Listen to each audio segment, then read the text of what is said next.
Mga boses na bihirang mapakinggan, hinaing ng mga pinakamahihirap na sektor ng lipunan, isang simbolo ng pagbabago.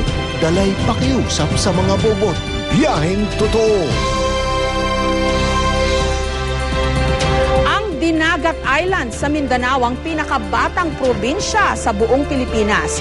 Pero tila sintanda naman ang kasaysayan nito ang mga problema ng mga kababaihan doon. Sa naturang probinsya kasi naitala ang pinakamataas na kaso ng maternal deaths o bilang ng mga babaeng namamatay dahil sa pagbubuntis o panganganak. Narito po ang biyaheng totoo ni Lay Alves. Hindi madaling bumiyahe sa Dinagat Islands. Pero lalong di raw madali ang pagbubuntis sa isla. Anumang araw ngayong Marso, isisilang na ni Alma ang kanyang bunso. Pero gaya ng 6 na nauna, malamang sa bahay pa rin daw niya ipanganak ang pampito. Sabi nila, high risk daw ako. Sa hospital daw. Kaso walang pera. Saan po ba yung pinakamalapit na ospital? Loreto. Paano mo nakakapunta sa Loreto? Sasakay ng pambot.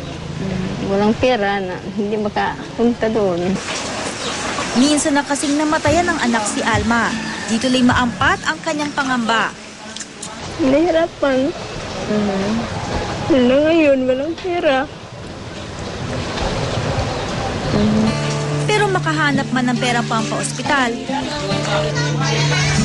di pa rin tiyak ang kaligtasan ng 37 taong gulang na ina. Yung operational lang is Albert District Hospital and Loreto District Hospital. Ang problema sa Loreto District Hospital is isa lang doktor. Hindi niya pwedeng continuous yung duty niya for 1 month.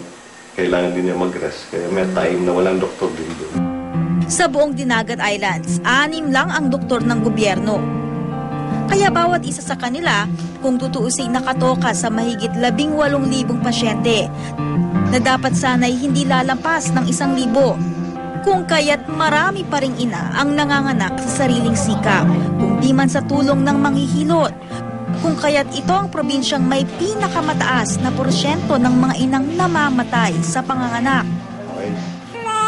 Kaya naman ang pagdating dito ng mga kumadron ng gaya ni Grace, parang ulan sa mahabang tag-araw. Tuwing kailan lang po pumupunta yung doktor? Minsan isang bisis, isang buwan, o isang wala. Talungsod sila nakatian.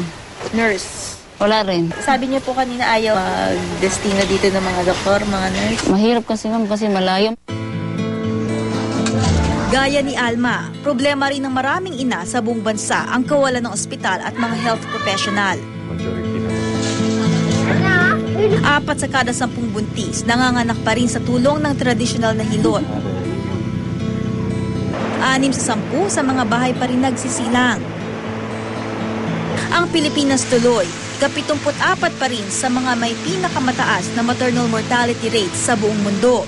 Sa panahon ngayon, sa gitna ng makabagong teknolohiya at nakamamanghang bilis ng mga pagduklas larangan ng medisina, ang pagkamatay ng kahit na isang ina o ng kahit iisang bagong silang na sanggol, kung tutuusin, madami na.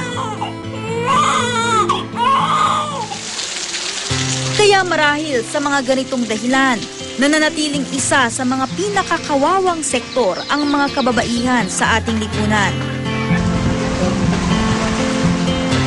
Isulat niyo po yung mga pangangailangan niyo bilang babae po, na sana po isipin din ng mga botante na ito yung mga kailangan ng mga kababayan natin. Tulungan kami, trabaho yung asawa ko, mga anak ko magpag-aral. Ako naman tumigil sa pag-aanak. Sa pamamagitan ng dala kong ballot box, sabi ko kay Alma, pipilitin kong iparating ang hinaing ng mga kababaihang gaya niya.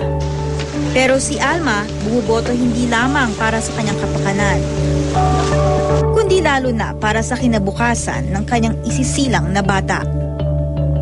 Ako si Lay Alves. Ito ang aking biyaheng totoo.